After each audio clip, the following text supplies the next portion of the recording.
नमस्कार, मैं रचना शर्मा चढ़दी कला टाइम टीवी देख रहे सभी दर्शकों का स्वागत करती हूं। आप देख रहे हैं टॉप 10 न्यूज।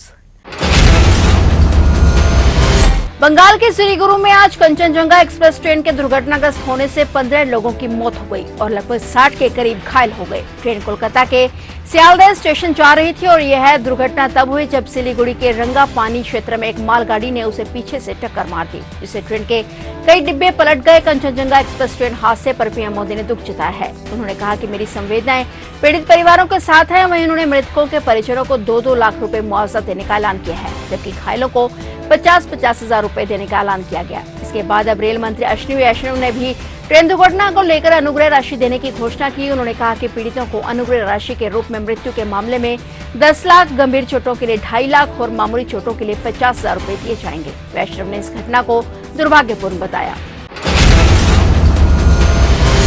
दार्जिलिंग जिले में रेलवे बोर्ड की चेयरमैन जया वर्मा सिन्हा ने बताया कि आज कंचनजंगा ट्रेन का एक्सीडेंट हुआ है और मालगाड़ी के ड्राइवर ने यात्री ट्रेन को टक्कर मारी है। शुरुआती जानकारी से पता चला है कि मालगाड़ी के चालक ने सिग्नल की अनदेखी की थी और इसी वजह से पैसेंजर ट्रेन की सबसे पीछे का गार्ड का डिब्बा पूरी तरह से क्षतिग्रस्त हो गया और आगे 2 पार्सल वैन के डिब्बे थे जो क्षतिग्रस्त हुए। उन्होंने बताया कि बचाव कार्य पूरा कर लिया गया है और मालगाड़ी के ड्राइवर ने सिग्नल को पूरी तरह से नजरअंदाज किया था और इस दुर्घटना में मालगाड़ी के चालक और कंचनजंगा के गार्ड की भी मौत हो गई है। सिन्हा ने बताया कि प्रथम दृष्टया इस दुर्घटना में मानवीय चूक सामने आई है। हमारी पूरी कोशिश है कि ट्रेन दुर्घटनाओं को रोका जा सके। इसके लिए हमारी प्राथमिकता है कि इस मिशन मोड में काम किया जा रहा है।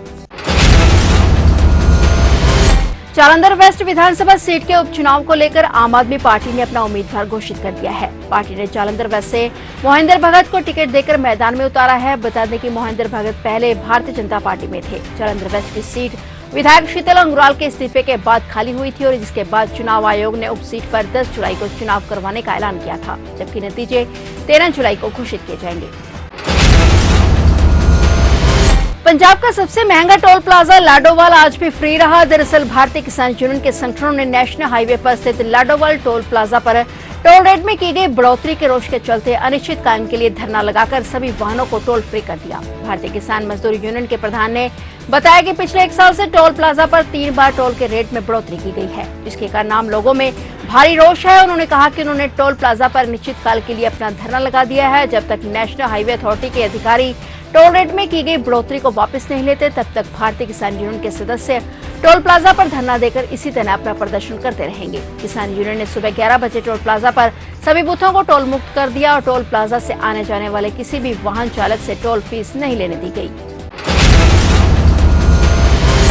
सुरक्षा बलों की एक संयुक्त टीम ने आज हंदवाड़ा के कचरी गांव से हिजबुल मुजाहिदीन के एक आतंकवादी को गिरफ्तार करने का दावा किया है। आतंकवादी को कथित तौर पर इलाके में लक्षित हत्याओं का काम सौंपा गया था। हंदवाड़ा में एक प्रेस कॉन्फ्रेंस को संबोधित करते हुए एसएसपी हंदवाड़ा दाऊद अयूब ने कहा कि विशेष सूचना पर कार्रवाई करते हुए सेना के 30 आरआर और हंदवाड़ा पुलिस सहित सुरक्षा बलों की एक संयुक्त टीम ने एक ऑपरेशन शुरू किया और इस ऑपरेशन के दौरान आतंकवादी को गिरफ्तार कर लिया गया। आतंकवादी की पहचान जाकिर हामिर मीर के रूप में हुई है, जो यारू के कचरी के अब्दुल हामिर मीर का बेटा है। उसके पास से एक चीनी पिस्तौल और एक हथगोला बरामद किया गया है और आतंकी के खिलाफ केस दर्ज कर आगे की जांच शुरू की गई है।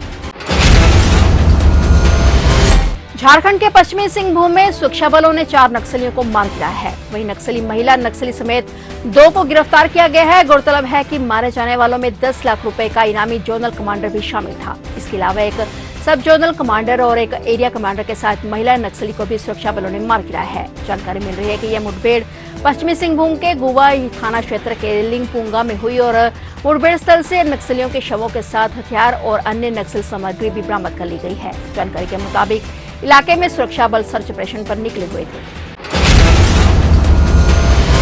उत्तर प्रदेश के मुख्यमंत्री योगी आदित्यनाथ की सरकार अब परीक्षा के पेपर लीक मामले में सख्त कदम उठाने जा रही है। यूपी में पेपर लीक कानून सख्त होगा और इसके लिए मसौदा तैयार कर लिया गया है। इसके साथ ही यूपी में युवाओं को नौकरी देने के लिए परीक्षाओं की फुल प्रूफ व्यवस्था होगी। बता दें कि यूपी में 7 साल में 8 भर्ती परीक्षा के पेपर लीक हुए हैं। इस पर रोक लगाने के लिए योगी सरकार अब सख्त हो गई है और इस कानून के तहत आरोपियों को उम्र कैद की सजा और 1 करोड़ रुपए जुर्माने का प्रावधान है। आरोपी की संपत्ति कुर्क करने का भी नियम बनाया गया है और पेपर लीक मामले में दोषियों को जल्द सजा मिले, इसके लिए हर आरोपी का कोर्ट में अलग ट्रायल कराया जा रहा है। उत्तर प्रदेश के मेरठ में यह पहली बार हुआ जब सड़क पर नमाज नहीं पढ़ी गई। जी हां, इस बार नमाज सड़कों पर नहीं बल्कि ईदगाह और बड़े मैदानों में हुई। मेरठ पुलिस के लिए सड़क पर नमाज अदा करने के लिए चैलेंज था। पुलिस प्रशासन ने इसके लिए पिछले 15 दिन से तैयारी की हुई थी, लेकिन आज बकरीद के मौके पर जब नमाज अदा हुई तो सड़कें खाली नजर आई। सड़कों पर नमाज अदा नहीं की गई और मुख्यमंत्री योगी आदित्यनाथ के निर्देशों का पालन करने के लिए पुलिस प्रशासन ने सड़क पर नमाज न होने इसके लिए तमाम इंतजाम किए गए। ड्रोन से पूरी नमाज की निगरानी की गई। अराजक तत्वों को पहले ही चिन्हित करके हटा दिया गया था ताकि बकरीद का त्योहार अच्छे तरीके से मनाया जा सके। दिल्ली में गंभीर जल संकट के बीच सियासत भी लगातार जारी है। दिल्ली में गंभीर जल संकट को लेकर बीजेपी कार्यकर्ताओं ने केजरीवाल सरकार के खिलाफ आज सोमवार को भी विरोध प्रदर्शन किया, जिसमें बीजेपी सांसद बांसुरी स्वराज भी शामिल थी। उन्होंने कहा कि केजरीवाल सरकार की काम करने की नीयत नहीं है। 1 दशक से केजरीवाल सरकार यहां सत्ता में है, लेकिन मुख्यमंत्री और उनकी सरकार ने कुछ नहीं किया है। दिल्ली बीजेपी सांसद परवीन खंडेलवाल ने कहा कि पानी का संकट कोई नया नहीं है। पिछले 10 सालों से जब से अरविंद केजरीवाल की सरकार बनी है, हर साल ये संकट आता है। जब हर साल ये संकट आता है तो उन्होंने इसका स्थायी समाधान क्यों नहीं निकाला। उन्होंने कहा कि आप चाहती है कि यह मुद्दा जीवित रहे और वे आरोपों की राजनीति करते रहें।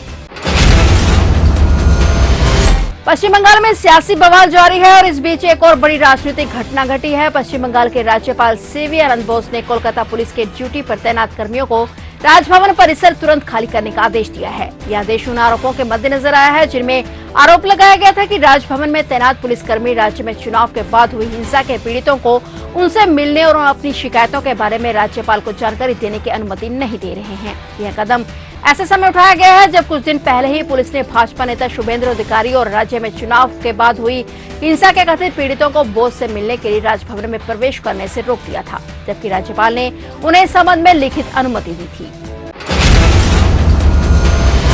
फिलहाल टॉप 10 न्यूज में इतना ही और नए समाचारों के साथ फिर से हाजिर होंगे। तब तक के लिए देखते रहिए चढ़ती कला टाइम टीवी।